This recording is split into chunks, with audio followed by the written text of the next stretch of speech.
Hello, কেমন আছেন আপনারা? আমি ডক্টর প্রীতম দাস।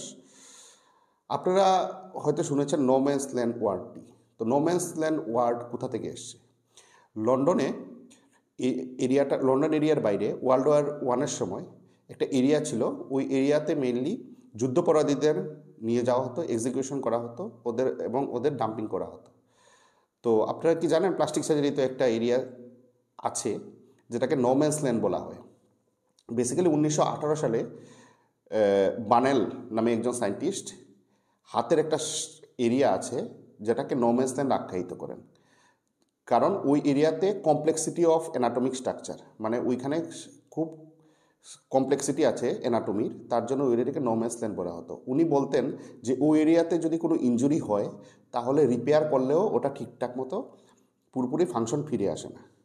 তারপর 1960-এর দিকে ক্লিনার্ট নামে একজন সায়েন্টিস্ট উনি বলেন, হঠাৎ করে একটা কন্ট্রোভার্সিয়াল রিপোর্ট পাবলিশ করেন এবং আমেরিকান সোসাইটির কাছে হ্যান্ড ওভার করে উনি বলেন যে না, যেটা বলা হয়েছিল এটা ভুল, যে 87% কেসে ওই এরিয়াতে রিপেয়ার করা যায় এবং সাকসেসফুল আউটকাম পাওয়া যায়।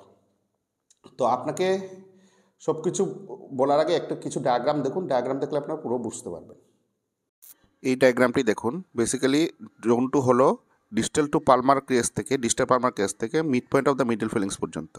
আর এই ডায়াগ্রামটি দেখুন যে এই zone 2তে A1 A2 A3 A4 A5 পুলি থাকে। FDS FDP টেন্ডনগুলো খুব কম্প্যাক্টভাবে এই পুলিগুলি দিয়ে পাস হয়। লক্ষ্য করে দেখুন কীভাবে কম্প্যাক্টভাবে পাস হচ্ছে। আর একটা ডায়াগ্রাম দেখুন, তিনটে লিগামেন্ট থাকে, ক্রুশিয়াল লিগামেন্ট থেকে C1 C2 C3। এই ডায়াগ্রামে দেখুন কীভাবে কম্প্যাক্টভাবে ওরা ইন্টারওয়েন করে আছে FDPS FDP। তাহলে দেখেছেন এই ডায়াগ্রামগুলো, দেখেছেন এই এরিয়াতে টেন্ডনগুলো কত কম্প্যাক্টভাবে পুলি সিস্টেমের মধ্যে দিয়ে পাস হচ্ছে। পুলি সিস্টেম যেমন ট্রেন যেমন টানেলের মধ্যে দিয়ে পাস হয়, এই টেন্ডনগুলো এই কিছু টানেলের মধ্যে দিয়ে পাস হচ্ছে, পুলি দিয়ে পাস হচ্ছে।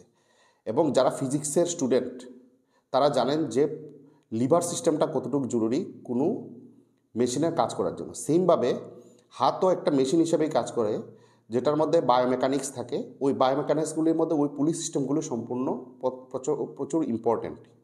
তাই এই এরিয়াটাতে কোনো যদি ইনজুরি হয় তাহলে প্লাস্টিক সার্জনের সঙ্গে কনসাল্ট করুন।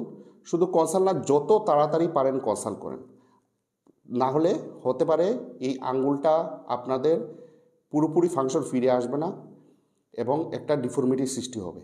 তাই যদি কোনো সময় এই এরিয়াতে ইনজুরি হয় তাহলে তৎক্ষণাৎ প্লাস্টিক সার্জারির সঙ্গে কনসাল্ট করবেন। Thank you very much.